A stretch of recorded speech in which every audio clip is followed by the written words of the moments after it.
Hello and welcome to the DTC Podcast. I'm Eric Dyck.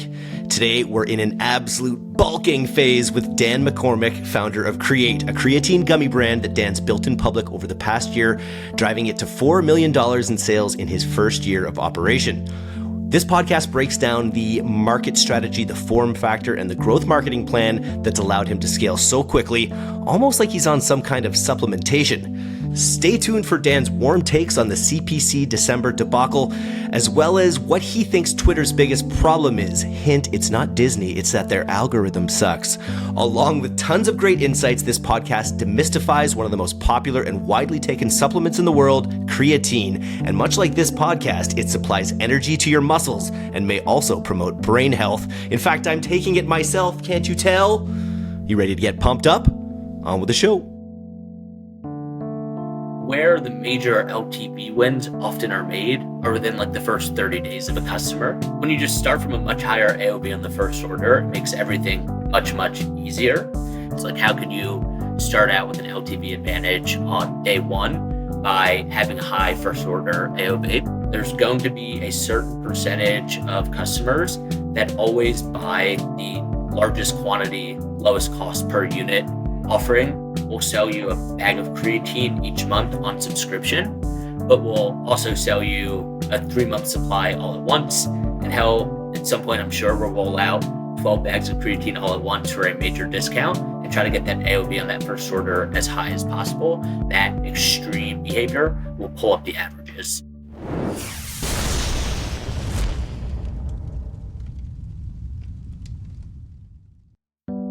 If you're a DTC brand on Shopify and you're not using Black Crow, then you're leaving significant revenue on the table. Black Crow uses your own data to help you identify customers returning to your site who would otherwise remain anonymous. The more customers you can identify, the more email and SMS abandonment messages you can send. You'll see incremental revenue almost immediately without having to change any of your existing flows. The best part? All it takes is a one-click integration. There's zero development work required. Head on over to blackcrow.ai/DTC to get started with a free 30-day trial. Dan, welcome to the DTC Podcast. This is a long time coming. Super happy to have you here.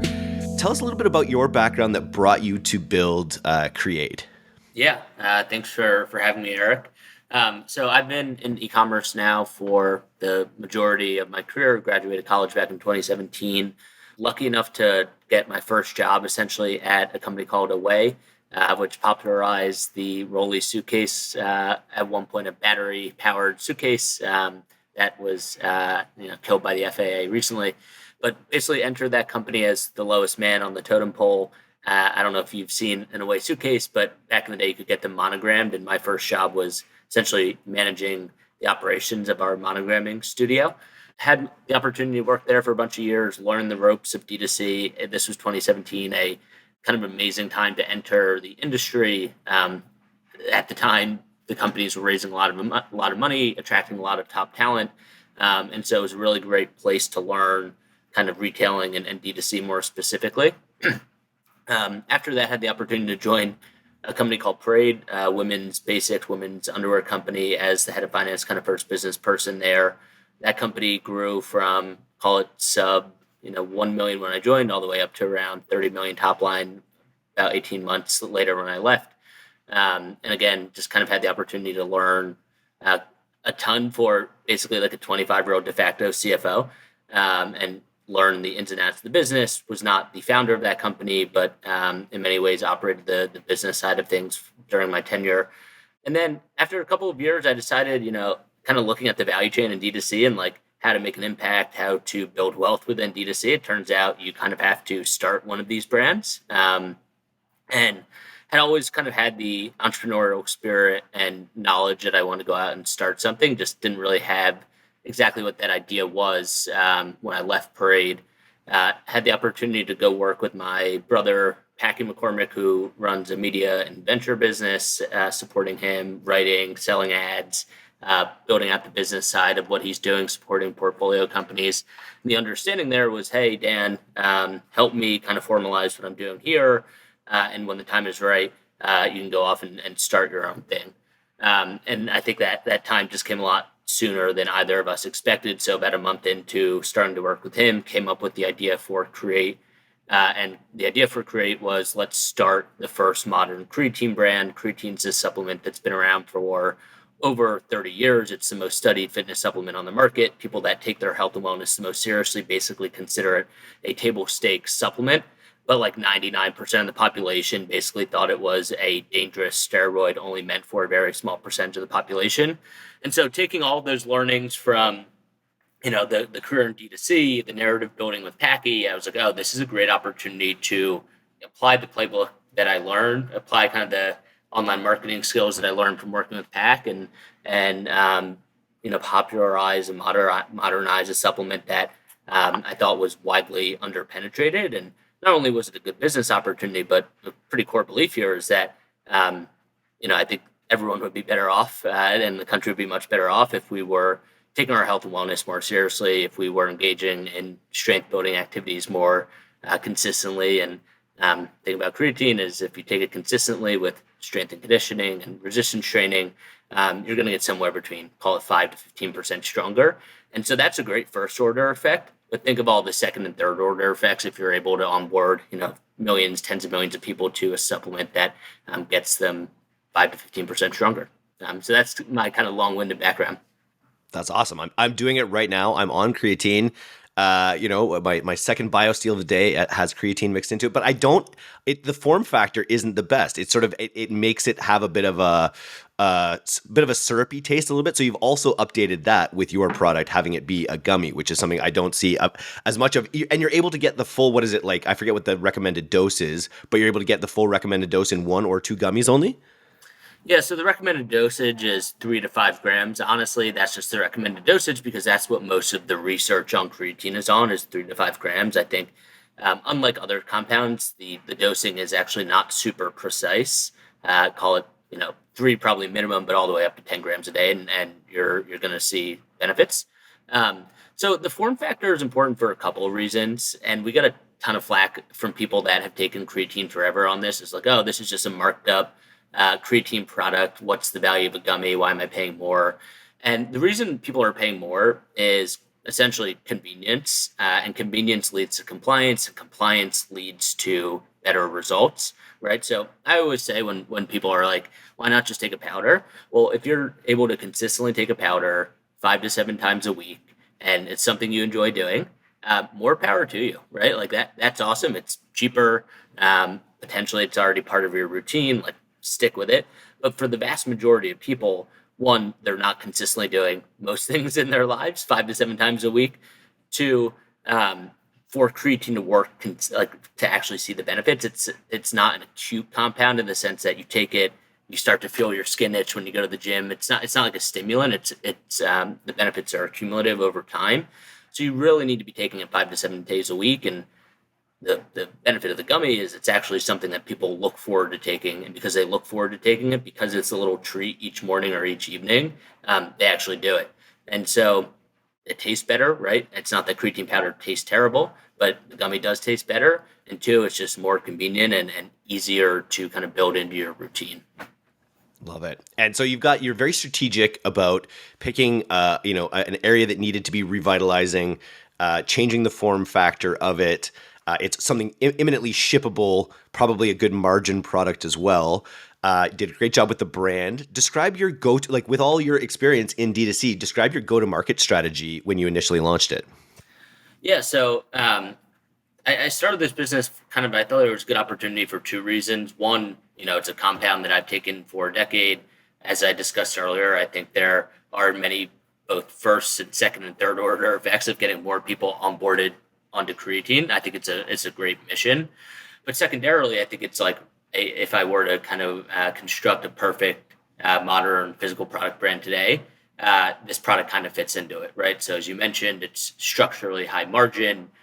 2, it's a consumable that you're taking every day. So it lends itself very well to a subscription product, and if not a subscription product, a high repeat purchase product. 3, you can build a really strong kind of D2C online business, standalone e-commerce business on it. But there's all these other channels that already have kind of established creatine distribution pockets within it. So Amazon's a huge retailer of creatine products. You have these specialty supplement stores that are already selling millions to tens of millions or hundreds of millions of grams of creatine a year. But then you look into grocery and big box, and there's really not a gram of creatine being sold. Like if you walk into a Whole Foods today, there's entire supplement categories. It seems like 10 to 15% of the footprint is basically dedicated to selling collagen, yet there's not 1 gram of creatine in the store. So there's that kind of big untapped omni-channel opportunity. And then the final thing that I thought kind of lends itself well to D2C is that creatine is something that people either love or hate, right? So people that take creatine and have had positive experiences with it generally love talking about creatine. I think it kind of goes back to like think about CrossFit, right? People that do CrossFit love talking about CrossFit. Creatine, and now we all know about CrossFit. And now we all know one way or the other, CrossFit, right? Yeah, exactly. And I don't think it's not lost to me that there's definitely strong overlap between the CrossFit community and the creatine community. But I think it's one of those things that, like, because the benefits are real, because it's not another one of these supplements that don't actually have real or supportive benefits, people enjoy talking about it. There's tons of education you can do around creatine. And at the same time, this wide swath of people also believe that it's like a steroid, and they like want to tell you how bad this is for you and how you shouldn't be taking it and all the things that lead to kind of a controversial compound. Creatine has those characteristics. So just like kind of a passionate both pro and con community behind it that allows for, you know, good debate and kind of good discourse around the company and what we're trying to do. You had a doctor recently tell you or question your creatine intake. You had to sort of educate your doctor. Yeah, I had my checkup, and I don't get my checkup as often as I do, so I can't really call it an annual checkup, but I had my, call it 5-year annual checkup a couple of weeks ago. My doctor's asking me about my diet and different lifestyle choices, and she gets to supplements, and I tell her I take creatine. She's like, oh, are you a bodybuilder? She could see that now I'm sitting there in my skivvies. I'm not a bodybuilder. And so she, you know, was questioning why I'm doing this, educating me that it's unhealthy. It's going to destroy my kidneys. I should really do more research. I don't really say anything much. I'm like, oh, cool. That's not kind of what I've learned about it. That's not what I believe.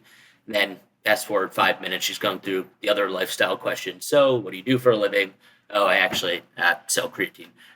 So that led to some passionate kind of spirited conversation thereafter, all in good jest, but which you spoke about, right? Like that's literally what it is. You want something that people have a take on one way or the other. And I find that whether it's your brand or your product, you want it, having people make a decision about it is not a bad thing because at least they're thinking about it. And I don't blame this kind of general physician for not being fully up to date on creatine literature, right? Like she probably had one class dedicated to nutrition in med school, let alone supplements, let alone creatine, a specific supplement during med school. So that's one of the things we're fighting against. Like there's this whole kind of ecosystem of medical information that doesn't necessarily align with current best practices today. And, you know, I think creatine and other compounds are slowly starting to become more popularized and understood by the medical community, but it's just, it doesn't have kind of the staying power that other lifestyle choices or medical medicines and doesn't have the whole infrastructure around it that a more regulated industry would. It's just, and there's just room to grow, and it's not bad to have that, not enemy, but that opposing force in a way, right? Like that can be part of your identity or part of, this education mission about what creatine can be. But I wanted to ask more specifically when it comes to, you mentioned all the different available distribution channels, but when it comes to growing creatine, which you've been really public about on Twitter, what have been the driving forces to actually get gummies to lips? Yeah. So from an acquisition perspective, Meta is our main channel. We deploy, I would say, over 85% of our acquisition spend on Meta. I think the thing about Meta is that it's always more expensive today than it was yesterday. That statement holds true, and like Meta is probably the most efficient that it ever will be today. And so continuing to invest in that platform now rather than kind of waiting for opportunities down the line, I think has always been the smart choice in Meta.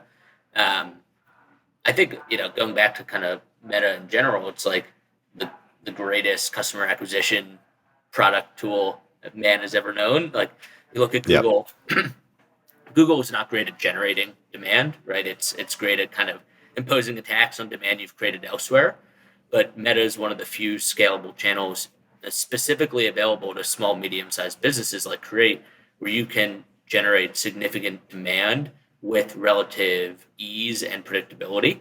And so, yeah, that's a channel we take very seriously, and it's kind of guiding the business. But beyond that, we're I guess lucky to have a really strong repeat business, and repeat is both subscription and non-sub repeat customers, and that allows us to aggressively invest in whatever acquisition channel it is that we're investing in.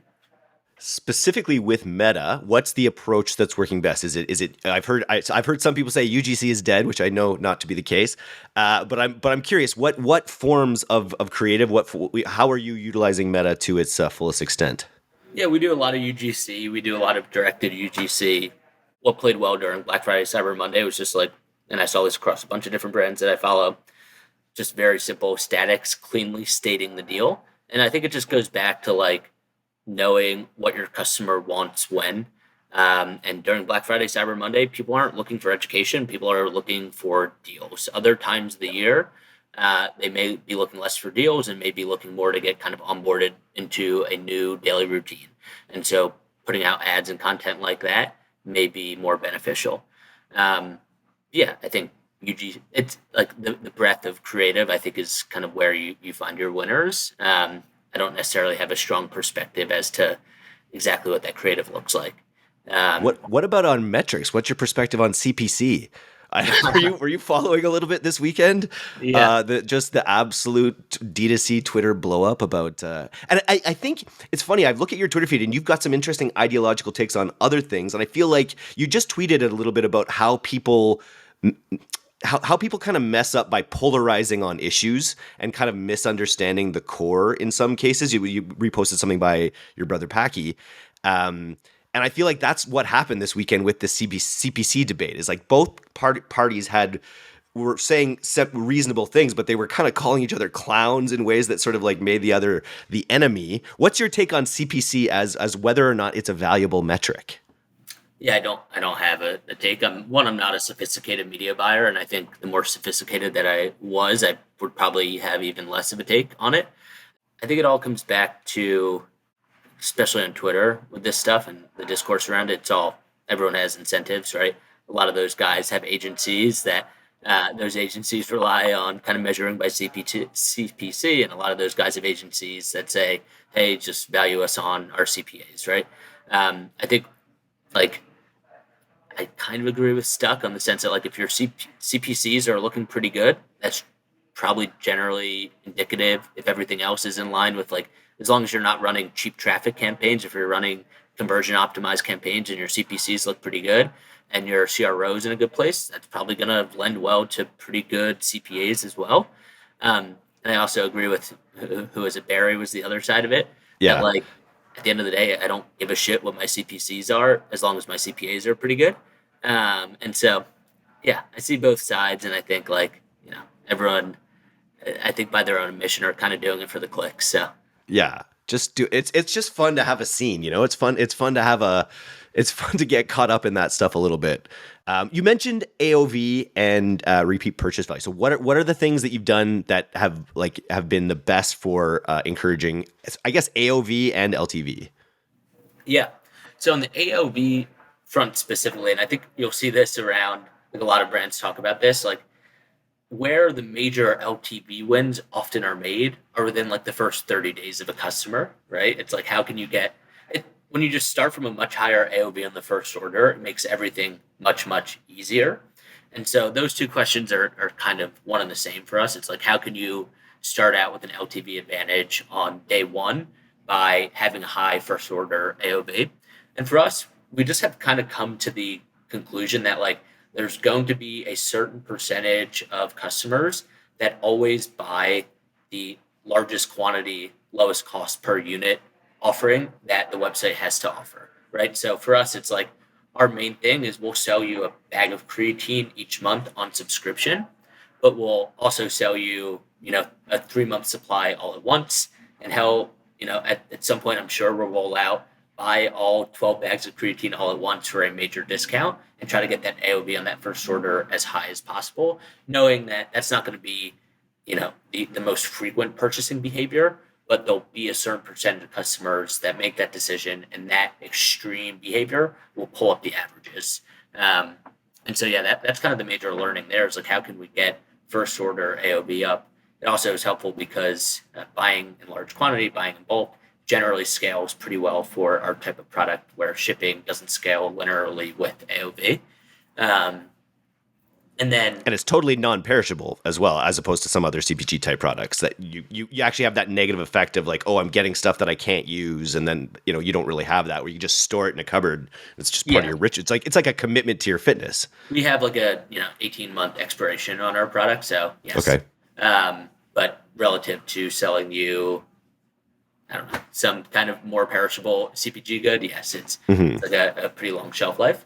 And then, I think the other big thing is that like subscription, like I think most of these businesses ultimately will be valued in a perfect kind of valuation world, not during a peak frenzy or a kind of trough that we've been in the last 2 years. Most of these consumable businesses, at least from an e-commerce perspective, should be measured more on their reoccurring subscription revenue versus any kind of major peaks of like one-time revenue. And so that's obviously a big focus for us as well and lends well to LTV performance. How was your Black Friday, Cyber Monday? I think it was decent. It was our first one kind of. So like, I think looking back, there's definitely some things we left on the table. I think transparently we did like 150K over that 4-day period from Friday to Monday. And that's like maybe 2x what that would be on a normal weekend when things are firing in the right direction. So definitely good and welcomed from a cash flow and performance perspective, but not like the whole business is kind of betting on that 4 days of performance. For us, we actually, because we're supplements, because we're like health and wellness, the end of December, beginning of January is likely going to be a higher intent, higher volume time for us than Black Friday or Cyber Monday. You did yourself a favor prior by launching a new flavor as well, right? Everyone's favorite Blue Raz. Blue Raz, yeah. I was actually talking to probably the top sports nutrition supplements buyer in the country just by function of his title and where he works. And he said the number one flavor at their major supplements chain is Blue Raz across a variety of different flavors. That's not something I actually knew going into it. I just knew I personally liked Blue Raz. And I also thought, and I can tell you like it as well, I like that kind of bluish, royal blue color from a marketing perspective. So it all kind of lined up perfectly. And it's one of those, I mentioned this to you on Twitter. I learned it through another podcast that it helps to flavor things like things that don't actually exist in nature. Because then people are like, oh, this doesn't taste like a cinnamon bun, or this doesn't, it's like, who really knows what, no one's actually eaten a blue raspberry. So we all know it just tastes like the icy or, the Slurpee or whatever that we had as a kid that stuck with us so much. Totally. People are still comping to those products, but not in the same way that they're comping an orange creatine gummy to their like an actual slice of orange, which is much more one-to-one. With Blue Raz. It like just kind of has to be in that general vicinity of blue raspberry-ness versus like, hey, this tastes like an orange. Sorry, one sec. Just scrolling through my inbox right now and reading some banger texts, like this recipe from Graza, this sale reminder from Brooklyn, and this gift guide from Dr. Squatch. What do all these brands have in common? They all use Postscript for their SMS marketing. Postscript is on a mission to make SMS the #1 revenue channel for e-commerce merchants by delivering an easy-to-use platform where they can grow their subscriber list, develop and test their messaging strategy, deliver excellent customer service, and drive sales and loyalty all in one place. Over 12,000 merchants are using Postscript in their tech stack, and you should too. Visit postscript.io/DTC to receive an exclusive offer. I want to get it. When we did our event in Las Vegas, we had Nick Saltarelli, and he did a lot of talking about his business's finances, basically. And this is something you tweeted about recently in a big, you're sort of doing like quarterly updates on Twitter, which I think everyone should be following you for. They're super, super interesting. You mentioned EBITDA, and you mentioned a little bit just about the business's underlying finances. Can you talk to, because I guess you have this background kind of working as a, de facto CFO. I'm just interested. How do you think of this business's finances? And also I think you're also one of those businesses that has like pretty low staff overhead, right? Like you're a pretty lean team. Is that right? Yeah. It's how lean? Full time is just me right now. If it got any more lean, it would be pretty bad for my own, I guess, health. But I think a lot of these businesses, like, obviously you need a really great product, and product like kind of makes everything else a lot easier. But D2C businesses are really a function of marketing and kind of finance. I guess you could kind of say that about any business, but it's just, I guess, how I kind of break it down for myself. The time of parade was super helpful to kind of operate a scaling D2C business from a financial perspective. But I think even less so like traditional finance, just having a kind of quantitative approach, data-driven approach to making decisions, whether they be pricing, whether they be budgeting, whether they be LTV analysis. That kind of data-driven approach actually started at Away. I think Away is one of those businesses that's gotten a lot of flack in the last couple of years, partially because staff had a tough exit, partially because the pandemic definitely hurt their business, partially because there's now like 3 to 4 pretty notable copycat products out in the market, whether it's Monos or Base or whoever it may be. But like they kind of accumulated a ton of really top-notch talent, specifically within finance and data and analytics and growth marketing at the time. And so that's kind of where I learned the ropes. You mentioned Amazon as an area for growth. Are you doing much on Amazon right now? Yeah, so we're doing some like basic marketing on Amazon, trying to so I guess some context there. When we launched on Amazon, I believe we were the first creatine monohydrate gummy on the platform. And so when we launched, we basically went from like 0 to 5,000 within a week with little marketing support. In the intermittent months, kind of 2 things have happened. One, our first summer selling gummies, we learned the hard way that gummies can get a little melty in the summer. And that crushed our Amazon listing for a period of time before we were able to reformulate the product and get kind of like an anti-melt formulation to market. And so we basically had to kill our old listing, launch a new listing with the new product. The second thing was that basically every co-manufacturer in the gummy and supplements world started making knockoff creatine gummies. And so Amazon was flooded with a bunch of low quality options. And so now it's just a little bit more competitive. I think we're still the top volume gummy and kind of only at scale creatine gummy on Amazon. But we're definitely not doing anything to reinvent the wheel. What I've kind of come to learn at this point, going back to demand generation, until you hit like a certain level of, Amazon's success for us right now basically relies on Meta success. Basically, we can expect a third of basically every dollar we put into Meta to translate into like $1 on Amazon. So if we spend $3,000 of spend on Meta, that basically translates pretty correlatively to $1,000 of revenue on Amazon. And so a lot of the success we're seeing there is actually more a function of what we're doing off platform. But on platform, we're focusing on trying to get our reviews really tight. We're making sure that right now we're rolling out like branded pages and doing a bunch of the more sophisticated page building and marketing schemas that you can do with Amazon once you hit a certain level of scale. At this point, it's like really a demand capture for demand we're generating off Amazon. Makes sense. Q4, you roughly doubled over Black Friday, Cyber Monday, your regular pace, which congratulations on that. And then we're headed into whatever Q5, but also like new year, new you. And I imagine there's going to be, during this period, a lot of advertisers will be kind of like low throttling their spend a little bit. So do you have plans to be more aggressive given the seasonality of your product, like in the next little while? Yeah, definitely. So I think in November, we grew top line like 21%, but spend was actually down, call it like 25%. And part of that was One, we didn't necessarily see a great opportunity to increase spend from an acquisition perspective during November because everyone is advertising during that period. But two, knowing kind of the dynamics you just laid out there, that a lot of the acquisition-focused brands exit around December 22nd and don't re-enter until kind of like Valentine's Day. Whereas, so there's basically this dynamic of less competition in the auction and our customers specifically having higher intent during that period because, to your point, New Year, New You, New Year's resolutions, gifting yourself, all these different kind of dynamics around January 1st, where people take their health and wellness a little bit more seriously. So those two things of like more efficient auction for us and then higher customer intent during that period. Yeah, so we saved up money essentially to deploy then.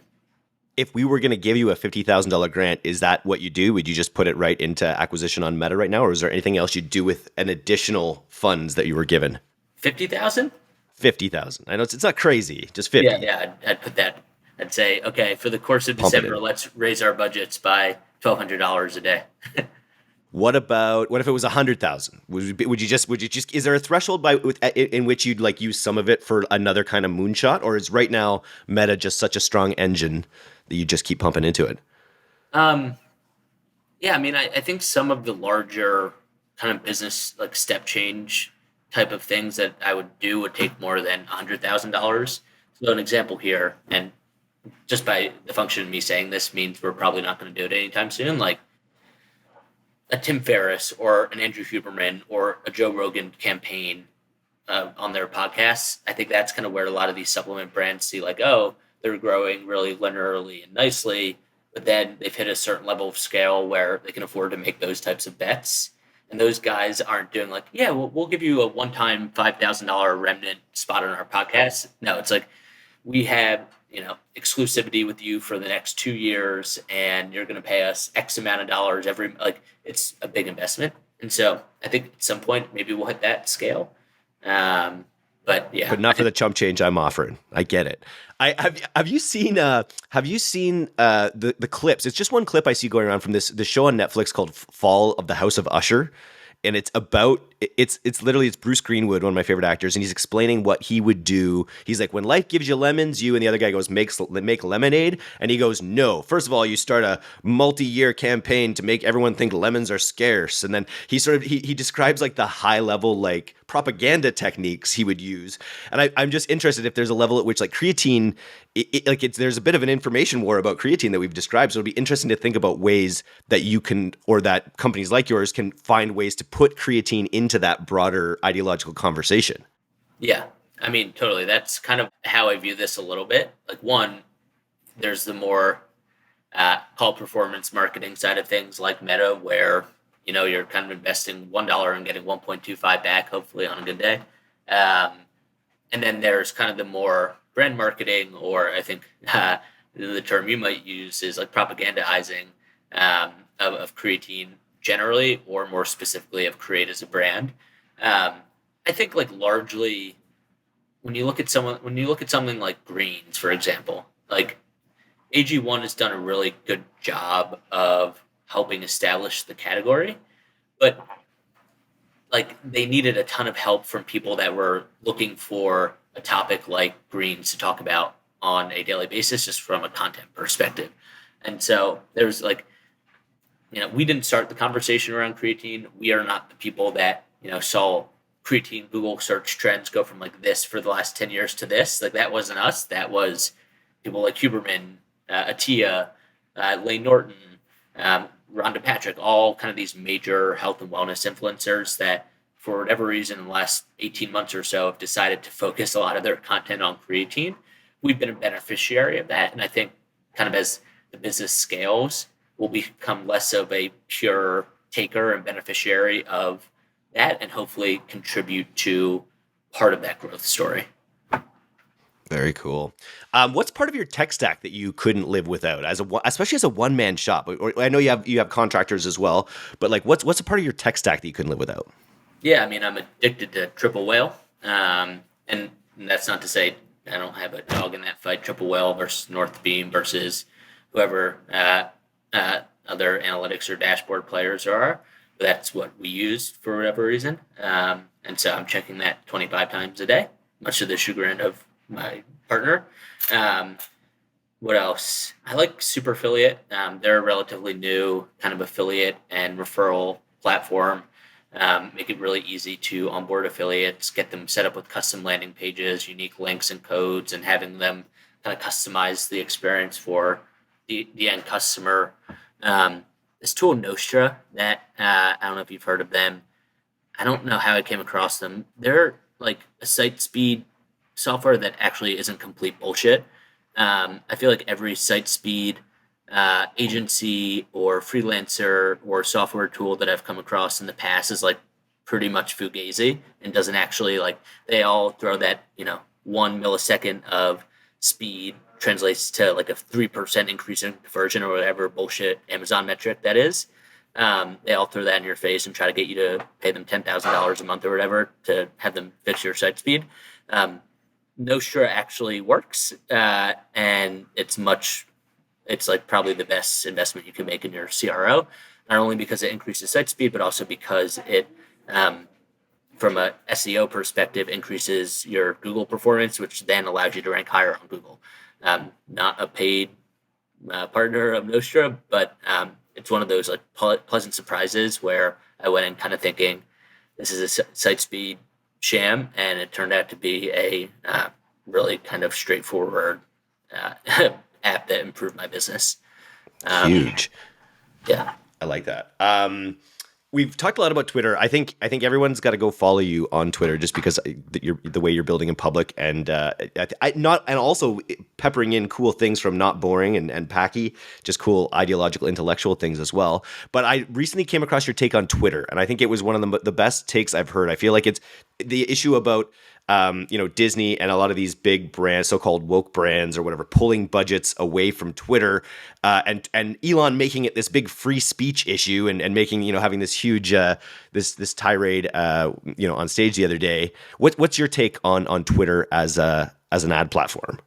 Yeah, I mean, I think Twitter as an ad platform or as a business is potentially different than like what Musk and a lot of other people view Twitter as. And I think those two things could be more symbiotic, right? Like I think if Twitter had a better ads product and was less reliant on kind of brand marketing because like it doesn't have an ads product to support direct response marketing, it would be less at the whim of brand marketers, whether it's Disney or Apple or whoever. And so my take essentially was like X's business problem isn't that, all these that Elon needs to kind of acquiesce to the wokeness of different brands. It's that they don't have an ad product that these brands don't have a choice in using, and using basically TikTok as an example, right?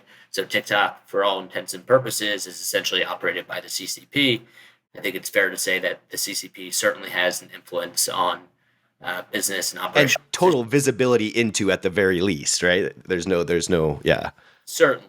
And at the very least, American brands, and they can do what they like, but investing heavily into TikTok is essentially an investment heavily into China, which better or worse on that front, right? But essentially,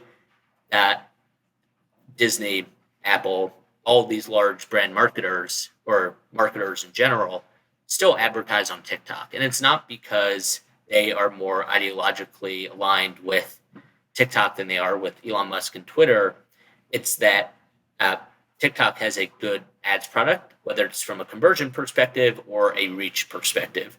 And so I'm not just saying you need to be like Meta in the sense that like you need to deliver predictable CPAs, but you need to be able to deliver something relatively predictably, whether it's conversions or reach. And so that's the threshold. Like TikTok's not even close to as good, and maybe you can debate this with me, I'm even close to as good at delivering those results as Meta. So the threshold for these brands is like, hey, we need something that's like decently performant relative to Meta, and we will look the other way on all ideological reasons because they're decently performant. Versus Twitter, because it's only brand marketing, because essentially what those companies are doing by even buying ads on Twitter in the first place is saying, hey, for what it's worth, we are literally just lighting this money on fire because we don't know where else to put this money in our marketing budgets. And like, sure, we'll try out Twitter. When Musk or X no longer ideologically align with those brand marketers, it's way easier for them to be like, hey, instead of burning this money on fire, we're just not going to burn this money on fire and go put it into another ad platform that at least has some level of performance. And because they're able to say that, they just have a lot more leverage over Musk. I think I was probably a little bit more eloquent in my stating of the argument on X, but essentially, I think a lot of the social angst that Musk is coming up against on Twitter is as a result of them not having a real ads product in their business, basically being built on brands being generous with their ad dollars rather than needing to spend those ad dollars on the platform. And having, that old school mind of like non-performance marketing, like, okay, well, there's a lot of people on Twitter, so we budget this money for Twitter. But, the other stat that's flying around is like the amount of like small and medium business owners that make up Meta's ad spend. Like it's very decentralized, like because it's such an easy to use platform. On your thread, there's people popping in there to be like, I know a guy that's using Twitter really well. And everyone knows a guy who's figured out how to do the right organic page, structure on Twitter. But as opposed to something like Meta, where like a lot of people can just pump in dollars and see benefits, you don't need to know some secret code. So you're going to obviously have a lot more base in that. And then when it comes to these big brand advertisers, like I couldn't believe when I first heard that there was like the amount of advertising dollars that were being pumped into Twitter that were being pulled out. I'm like, I feel like I never see ads on Twitter. Something about I'm there to digest CPC dialectics or whatever, right? And so I just never see. I've never seen, especially those big brand dollars. You just don't feel like it's even on that platform. So when I heard they were taking, I'm like, I didn't even think Mercedes was on this platform. And why would they when they could be just putting it into something that had such better performance metrics on these other platforms? Versus when you're on Instagram, a brand that has way less ad spend than Mercedes on Twitter can feel like they're everywhere on Instagram. It's because the targeting is much better and more relevant than it is on Twitter, or X rather. It's literally a generous act for all of these brands to be investing ad dollars onto X. And so when they're less in the generous spirit because Musk has said something that's pissed them off or said something that they think they don't want to told them to F off, align with, they're going to be like, oh, that generous thing we've been doing by just kind of burning $1 billion of ad spend on your platform for no reason every month. We're just no longer going to do that. And it doesn't really hurt our business by us pulling those dollars. Musk is just trying to hold on until X can become a banking platform. He just needs to hold on until he can get tied to our bank accounts. And for now, I am glad that there is a so-called free speech platform, but I couldn't imagine burning any ad revenue on it. Like I think we have tested a little bit for subscribers here and there, and we are not one of those players that have cracked how to do Twitter, so we won't be putting any budget there. Yeah. Well, you're in the interesting position of being on this podcast where I feel like our listener audience is probably also a great customer audience for you. I feel like a lot of people in our audience are self-optimizers. So go to trycreate.co. It's .co, right? .co, yeah. Terrible domain, right? Got to figure it out. It's funny. Ours is .co too, and I love .co's. And then I had a deep tech guy be like, I bet you hope Columbia never asks for their domains back. And I'm like, and I didn't realize it actually is the Colombian domain. Is it? I did not know that. Apparently, so you're selling the right kind of white powder. I'll leave it there. Thanks for coming on the DTC podcast, man. This was a lot of fun. Yeah, that actually just reminded me. Maybe our next product will be cocaine gummies. Didn't think about it, but yeah.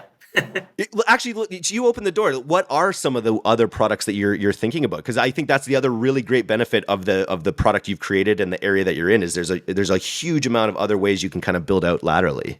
Yeah.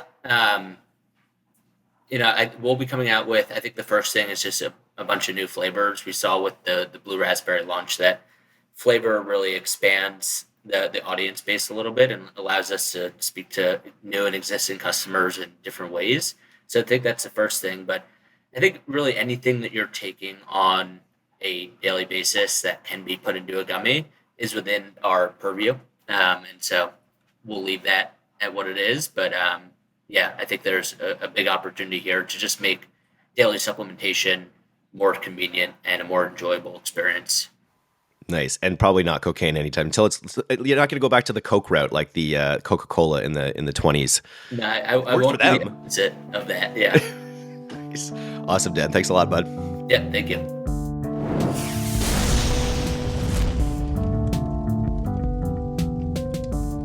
Thanks so much for listening to today's episode.